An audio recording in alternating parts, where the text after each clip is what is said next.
Hi friends, Secunderabad పేరు వింటే ముందుగా గుర్తుకు వచ్చేది అక్కడ ఐకానిక్ రైల్వే స్టేషన్ భవనము. అయితే ఆధునీకరణ ప్రణాళికలో భాగంగా ఈ చారిత్రక కట్టడం నెమ్మదిగా అదృశ్యమవుతుంది.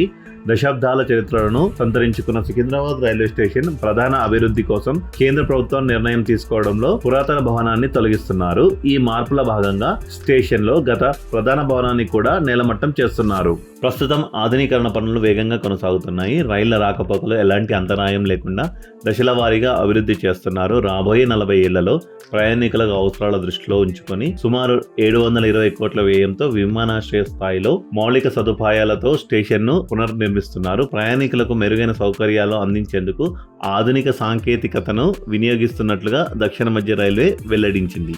720 కోట్ల వ్యయంతో చేపట్టిన ఈ ప్రాజెక్ట్ ద్వారా స్టేషన్ ను ఆధునిక సదుపాయాలతో కూడిన ట్రాన్సిట్ హబ్ గా అభివృద్ధి చేయాలని లక్ష్యంగా పెట్టుకున్నారు. ఇన్ఫ్రా డెవలప్మెంట్స్ పై మరింత సమాచారం కోసం మా ఛానల్ ని సబ్స్క్రైబ్ చేయండి. ప్రతి వీడియో కొత్త ప్రాజెక్టులు మరియు ఉపయోగకరమైన సమాచారాన్ని మీతో పంచుకుంటాము. మా ఛానల్ను సబ్స్క్రైబ్ చేసి మీకు కావాల్సిన సమాచారాన్ని పొందండి. Thank you.